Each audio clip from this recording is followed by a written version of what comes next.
Hello, all you beautiful souls. That's a Sherry at Soul Conscious Tarot. This is going to be our next 72-hour reading. Today we're going to use the Tarot Grand Lux deck to get our reading. So let's dive in and see what we can expect over the next 72 hours. What's the energy over this coming weekend, over the next 72 hours? What can we expect? We have the High Priestess energy coming out, followed by the King of Swords. So this is I'm getting a lot of air, even off this High Priestess card.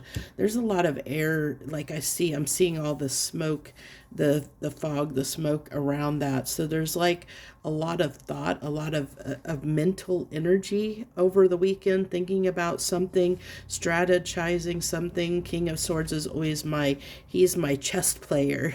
I always think of him as somebody who formulates a plan before he takes action. He never takes action unless he weighs all the pros and cons and gets all the facts before he makes a decision. So it's analyzing something, which is really good, because if you watched yesterday's energy check, it was about, kind of making sure all your ducks are in a row, so to speak, about before doing something. I feel like with the High Priestess, our intuition it's like almost like with the King of Swords and the High Priestess, it's almost giving me this energy of almost double checking our intuition, like trying to validate our intuition, in a sense. And your intuition's your intuition. It's something that it's kind of hard to substantiate. It's something it's kind of almost like a conundrum in a sense. It's like, I'm going to validate what my intuition is telling me. I'm going to make sure that it's like somebody that's doubting or questioning their intuition, which is why there's like the smoke here, because they're like, we're questioning. It's like, is this really right? Is this really, what my intuition is telling me? Is this really what's good for me? Is this really what I want? And so we're almost like doing the due diligence here of with the King of Swords of, is this really, like, questioning our intuition. And it could, with the Lovers coming out here, it could be around a romantic partner. It definitely could be. It could be that we have new love. We do have the Venus huge in play right now, that is stirring up things. And we do have Mercury retrograde, even, I believe. I think Mercury just went into retrograde. Again, I will emphasize I'm not an astrologer. So we have, if that's the case, both of those can bring back past loves, or people reignite feelings within people that maybe they kind of lost track of. So that sometimes can bring people back around.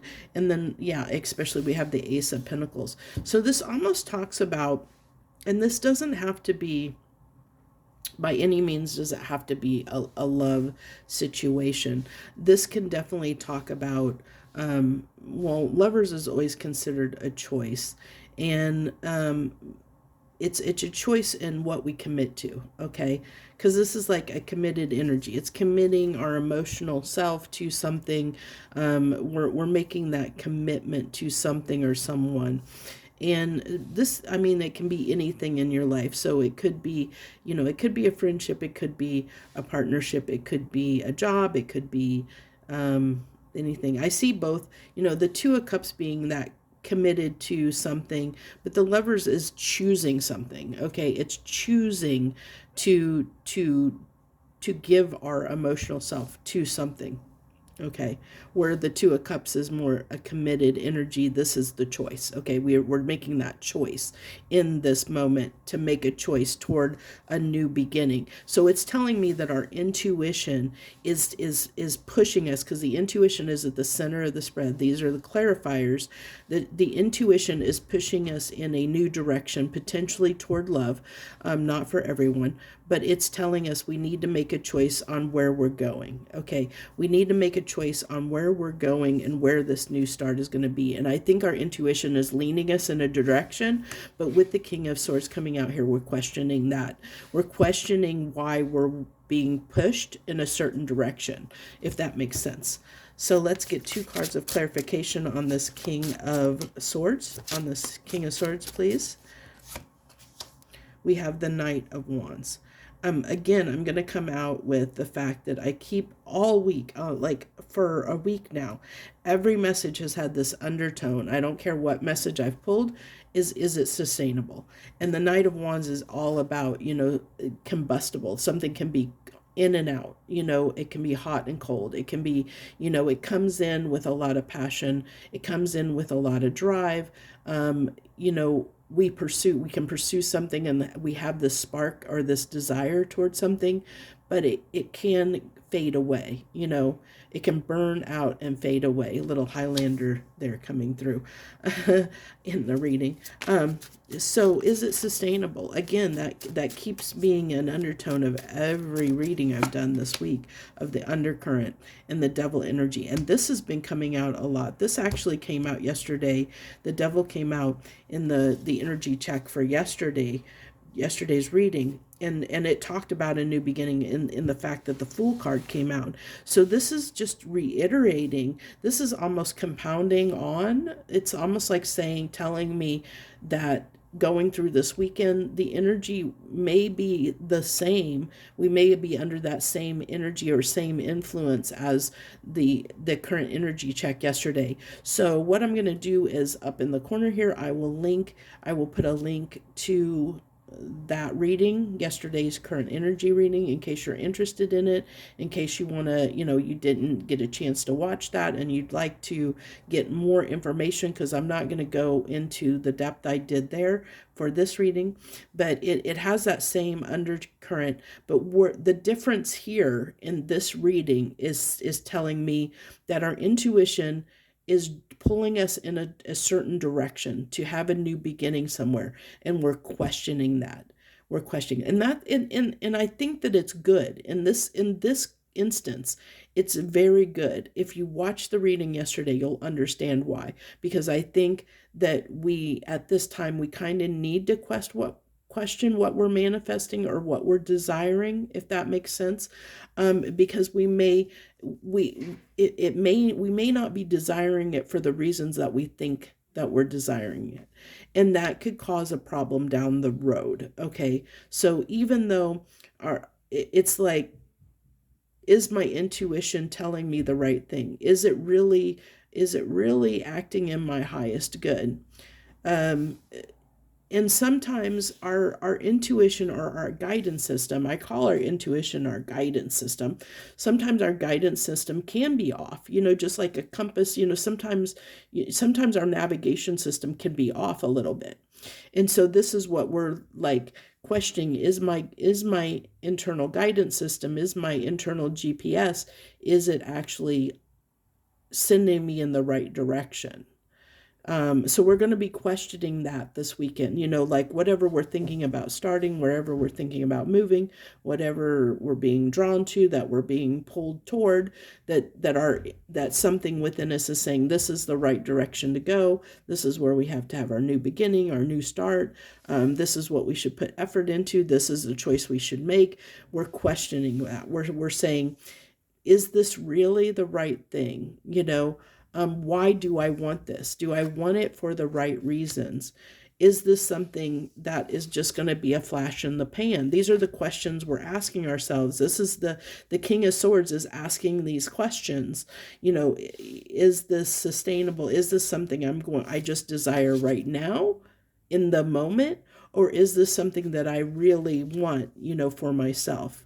Which is really good. I actually like that a lot. I really like that that's coming through, because it really is saying that we're thinking about the choices that we make. We're really thinking, questioning, and thinking through the choices that we make to make more sound decisions, which is really wonderful energy. I really like this a lot. Like really questioning, why is my intuition drive pulling me in this direction? Why is it telling me this is for my highest good? And really understanding that, because if you have that understanding, if you understand why you're being pulled in a certain direction, why your inner guidance system is pulling you in a certain direction, then you can make that decision sustainable. Do you get me? because now you know why you're doing it. And when you understand and you know why you're driven to do a certain thing, then with that why, when questions come up or when times get hard or things get difficult, when you made this choice and you're going after it, in those moments when it's hard, when it's easy for us to give up, we can go back and reflect on the why, that we thought this through, and we did make the choice, the conscious choice, that this was for us, and we know why we made that choice. So therefore we can motivate ourselves to continue to push through. We're not in this devil energy. We're not doing something that is only going to be in the moment, because we've really done our due diligence here to make the decision that we felt was right for us, and we know why we made that decision, so that can propel us, and we can fall back on that in times when this becomes challenging, when this choice or decision becomes challenging for us. Like, say that you start a job and you get in a job and it's frustrating, you're having a lot of challenges because you're trying to learn the job, you're trying to get to know people, and you're like, did I make the right decision? It could be really challenging, and you're like, did I make the right decision? And then you can fall back on, oh yeah, I know this is the right decision because X, Y, and Z. Because, I thought this through, and I decided I needed to do this job because of this and this and this. This was the right choice for me. So you have to it's going to be one of those things that there's going to be moments where you're going to have to remind yourself why you made this choice, why you made this decision, so that you can keep the momentum going, so that you can keep going down that path. So I hope that makes sense. So that's what I have for the next 72 hours. I hope that helps you in some small way. If the message resonated, I hope you'll consider hitting the like button and sharing your energy with me. That's the best way to support any of us out here on YouTube, because it helps circulate our readings, so that we get more views, so more people benefit from what we do out here. I don't know about all readers, but I'm out here doing this just to provide a service for you guys, so that you benefit in some small way. So if you can help me by hitting that like button, it does help more people get the benefit of these readings, and they're free, and it only takes you a second to hit the like button and show your support for what we do every day, the time and effort and energy that we give to you guys every day. So that's what I have for you. I wish you the very best. Much harmony and gratitude to you, my friends.